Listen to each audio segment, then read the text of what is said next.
अल्लाह की कुदरत अजीब होती है। कभी कभी ऐसी चीजें हमारे साथ पेश आती हैं जो हमारी सोच और समझ से बाहर होती हैं। हम इंसान अक्सर समझते हैं कि दुनिया सिर्फ हमारे लिए बनी है, मगर अल्लाह की मखलूकात में जानवर भी शामिल हैं, जिनके दिल में भी जज्बात और एहसासात होते हैं। ये वाकया भी एक मासूम लड़की और एक छोटे से बंदरन की है, जिनका रिश्ता वक्त के साथ इतना गहरा हो गया कि उन्होंने एक दूसरे को अपनी जिंदगी का हिस्सा बना लिया। मगर जिंदगी कभी सीधी राह पर नहीं चलती।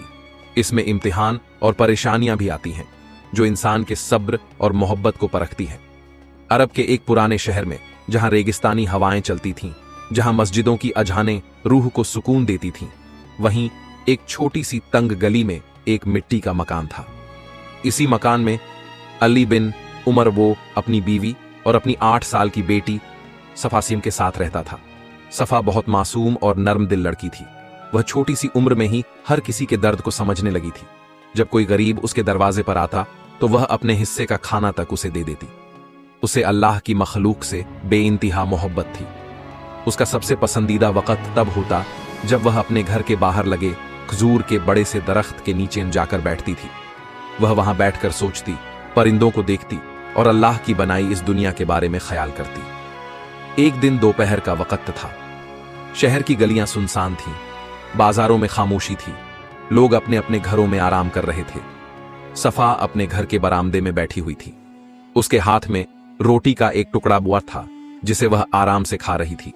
तभी उसकी नजर खजूर के दरख्त के नीचे मौन पड़ी। वहां एक छोटा सा बंदर बैठा था। उसकी हालत बहुत खराब थी। वह बहुत दुबला पतला और भूखा लग रहा था। उसकी आंखों में एक अजीब सी चमक थी, मगर चेहरा कमजोरी और मायूसी से भरा हुआ था। सफा को उस पर रहम आ गया।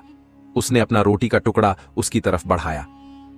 बंदर ने पहले डरकर पीछे हटने की कोशिश की, मगर जब सफा ने नर्म लहजे में कहा, डरो मत, लो खा लो, ये तुम्हारे लिए है, तो वह धीरे धीरे आगे बढ़ा और सफा के हाथ से रोटी लेकर खाने लगा। सफा को यह देखकर बहुत खुशी हुई। उस दिन से यह एक नया रिश्ता शुरू हो गया। सफा ने बंदर का नाम रियान बॉन रख दिया। अब यह रोज का मामूल बन गया था।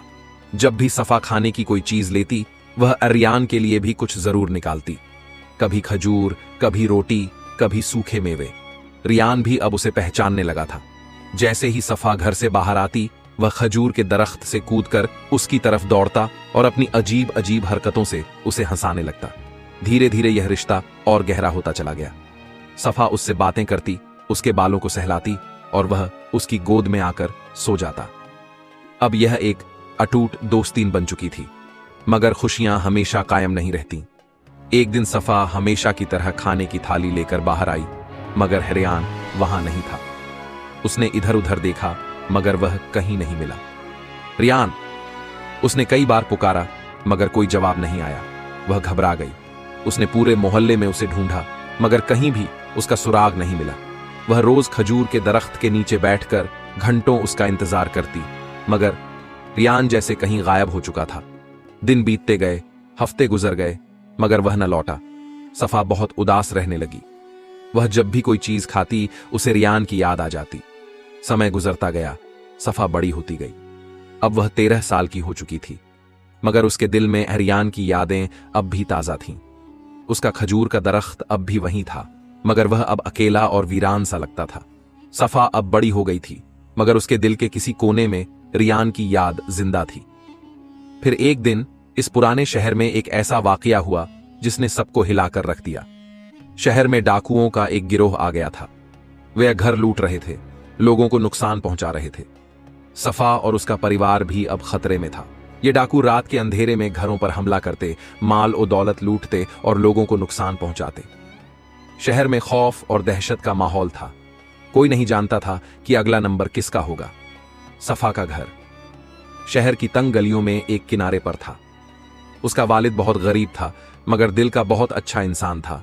वह मस्जिद में काम करता था और वहां के झाड़ू पोछा देने से जो थोड़े बहुत पैसे मिलते, उसी से अपने घर का गुजारा करता था। रात का वक्त था। सफा अपने घर के छोटे से कमरे में अपनी मां के साथ सो रही थी। उसका वालिद मस्जिद में था, जहां वह कभी कभी रात गुजारता था।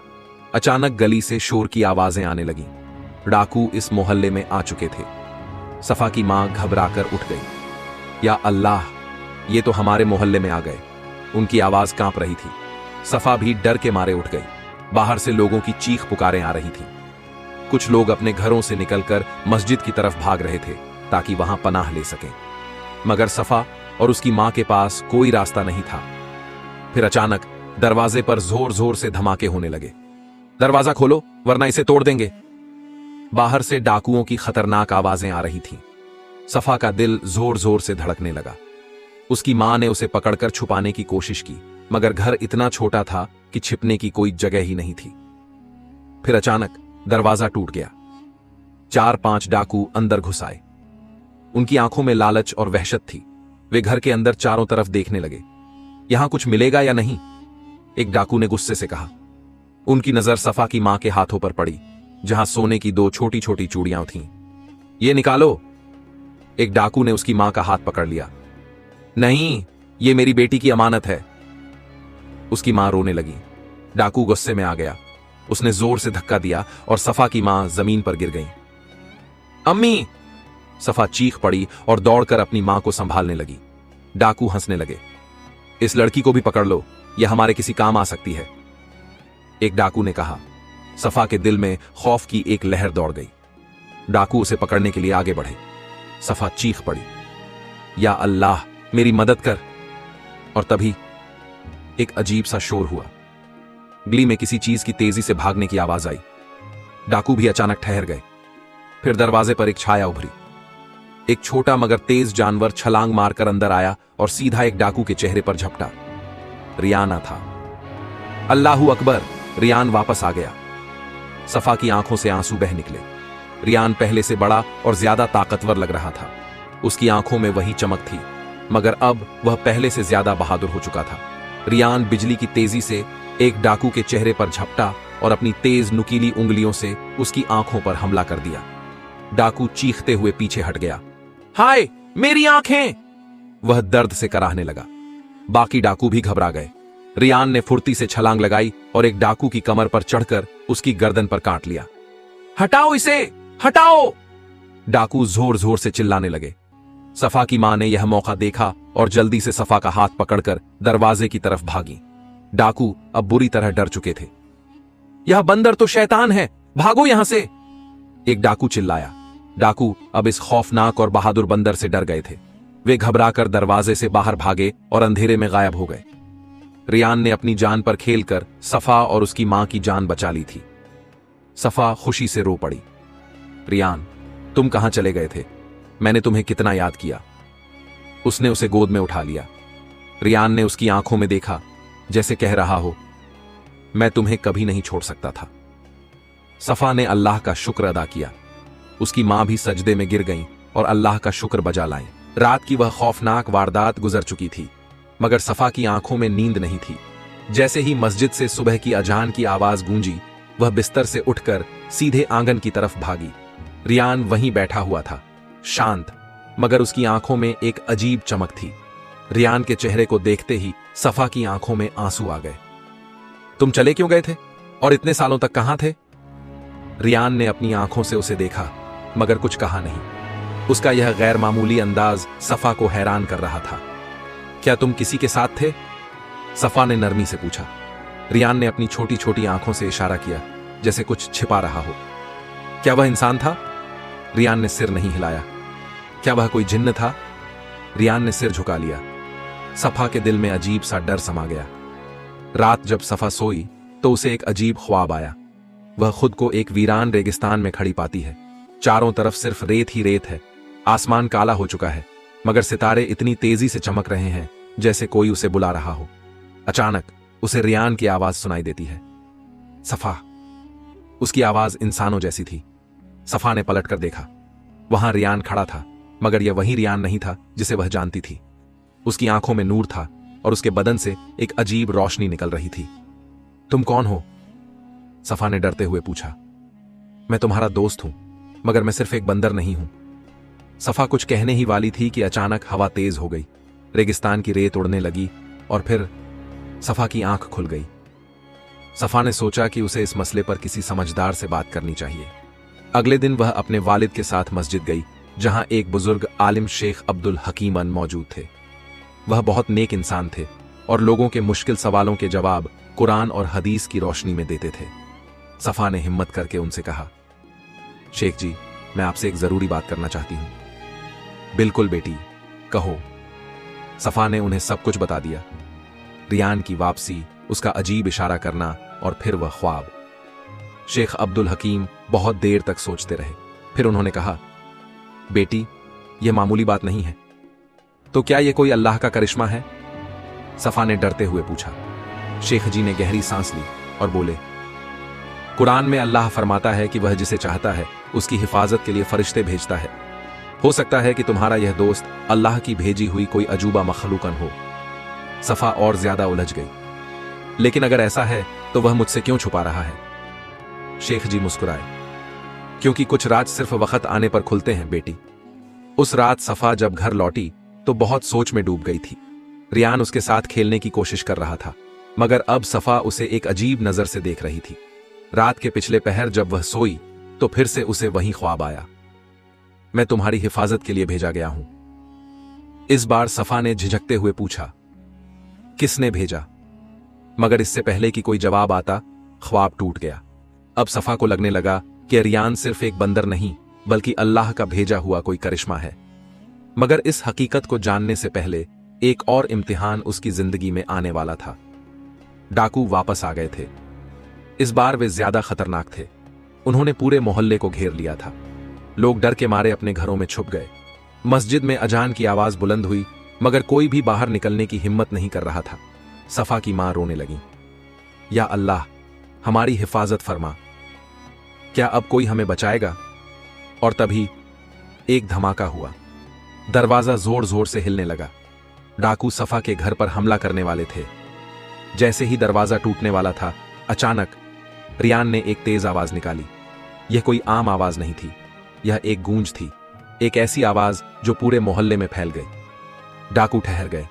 फिर चारों तरफ हवा तेज हो गई और फिर कुछ परछाइयां आसमान से उतरी। लोगों ने देखा कि चार गैर मामूली शक्लें वो दिखाई देने लगी, जैसे रोशनी की बनी हुई मखलूकन हो। डाकू चीखने लगे, यह क्या है? ये कौन है?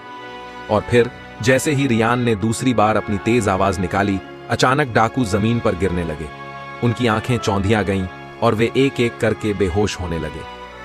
यह किसी करिश्मे से कम नहीं था। मोहल्ले के लोगों ने देखा कि बोंड्रियान अब पहले जैसा बंदर नहीं था। उसके चारों तरफ एक अजीब सी रोशनी थी और उसकी आंखों में एक अजीब ताकत चमक रही थी। डाकू भाग चुके थे। लोग घरों से बाहर निकल आए। हर कोई दंग था। रियान अब सफा के करीब आ चुका था। सफा ने कांपती हुई आवाज में कहा, रियान, तुम कौन हो? रियान ने उसकी आंखों में देखा और फिर उसकी आंखों में नूर आ गया। मैं वही हूं जिसे तुमने बचपन में पाला था, मगर मैं अल्लाह का भेजा हुआ था।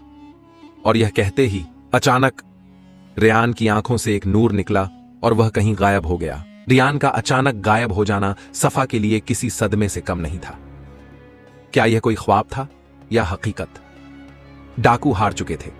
पूरा गांव रियान के करिश्मे का गवाह बना। मगर सवाल यह था, रियान आखिर था कौन? क्या वह कोई आम बंदर था? क्या वह कोई जिन्न था? या फिर वह वाकई अल्लाह की तरफ से भेजी गई कोई अजूबा मखलूकत थी?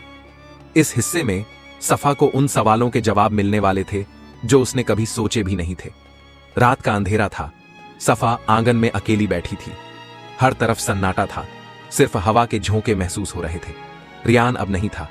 वह उसके सामने गायब हो गया था, एक चमकदार नूर के साथ। यह सब क्या था? सफा की आंखों में आंसू थे। उसे यकीन नहीं आ रहा था कि वह जिसे अपना दोस्त समझती थी, शायद वह कोई आम मखलूका नहीं था। या अल्लाह, ये कौन था? ये सब क्यों हुआ? सफा की मां भी आंगन में आ गई। उन्होंने बेटी को गमगीन देखा तो कहा, बेटी, जो भी हुआ अल्लाह की तरफ से हुआ, हमें सब्र करना चाहिए। मगर सफा अब एक जवाब चाहती थी। रियान कौन था? सुबह होते ही सफा सीधे मस्जिद चली गई। शेखा अब्दुल हकीम वहां तस्बीह कर रहे थे। सफा ने आते ही कहा, शेख जी, मुझे आपसे कुछ बहुत जरूरी बात करनी है। शेख ने उसकी बेचैनी को महसूस किया और नरमी से कहा, बोलो बेटी, क्या बात है? सफा ने फिर से रियान के गायब होने का पूरा वाकया सुनाया। शेखा बहुत देर तक चुप रहे। फिर उन्होंने गहरी सांस ली और बोले, बेटी, तुम्हारे सवालों के जवाब कुरान और हदीस में छिपे हैं। क्या मतलब? सफा हैरान हो गई। शेख बोले, कभी कभी अल्लाह अपने नेक बंदों की हिफाजत के लिए मखलूकात को भेजता है। ये फरिश्ते भी हो सकते हैं, जिन्न भी हो सकते हैं, या कोई और अजूबा मखलूका। तो क्या रियान कोई फरिश्ता था? शेख जी ने सिर झुका लिया। यह कहना मुश्किल है, मगर उसकी हरकतें आम जानवरों जैसी नहीं थीं। मगर वह बंदर था, सफा ने ताज्जुब से कहा। शेख बोले, कभी कभी अल्लाह अपनी कुदरत से चीजों को बदल देता है। अगर वह फरिश्ता था तो वह बंदर की शक्ल में क्यों आया? शायद इसलिए कि वह तुम्हारे करीब रह सके। सफा को एक अजीब सी सिहरन महसूस हुई। जब सफा घर लौटी तो उसे लगा कि सब कुछ ठहर गया है, मगर एक और आजमाइश उसका इंतजार कर रही थी। गांव में एक नई मुसीबत आ गई थी। डाकू फिर से इकट्ठे हो रहे थे। इस बार वे और ज्यादा ताकतवर हैं, लोगों ने कहा। सफा की मां बहुत डर गईं। अगर वे दोबारा हमला करें तो? सफा के वालिद ने कहा, हमें मस्जिद में दुआ करनी चाहिए। मगर सफा का दिल किसी और चीज के लिए बेचैन था। वह रियान को याद कर रही थी। अगर वह अब भी यहां होता तो शायद गांव को बचा सकता था। रियान, तुम कहां हो? उसने आसमान की तरफ देखते हुए कहा। सफा ने सोच लिया था, वह रियान की हकीकत को जाने बिना नहीं रह सकती थी। उसने अपनी मां से कहा, अम्मी, मुझे जंगल जाना होगा। जंगल? मगर क्यों? मुझे यकीन है कि रियान वहीं कहीं होगा। उसकी मां डर गई। बेटी, वह जगह खतरनाक है, तुम अकेली वहां कैसे जाओगी? मगर सफा ने हिम्मत नहीं हारी। अल्लाह मेरे साथ है। उसने एक छोटी सी गठरी बांधी और अगले ही दिन अकेले जंगल की तरफ चल पड़ी। जब सफा जंगल पहुंची तो हर तरफ खामोशी थी। वह धीरे धीरे आगे बढ़ी। वह उसी जगह पहुंची जहां उसने बचपन में रियान को पहली बार देखा था, मगर वहां कुछ नहीं था। रियान, तुम कहां हो? उसने जोर से पुकारा। कोई जवाब नहीं आया।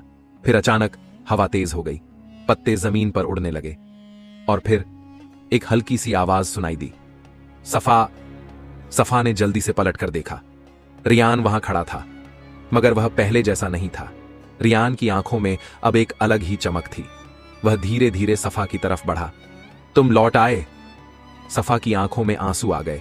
रियान ने इंसानी आवाज में कहा, मैं कहीं गया नहीं था, मैं हमेशा तुम्हारे पास था। सफा हैरान रह गई। तुम बोल सकते हो? रियान ने सिर झुका लिया। मैं सिर्फ एक बंदर नहीं हूं, सफा। सफा की आंखों में हैरत थी। तो फिर तुम क्या हो? रियान ने कहा, मैं अल्लाह का भेजा हुआ था, तुम्हारी हिफाजत के लिए। सफा के पूरे जिस्म में जैसे बिजली दौड़ गई। मगर अब तुम्हें क्यों जाना पड़ा?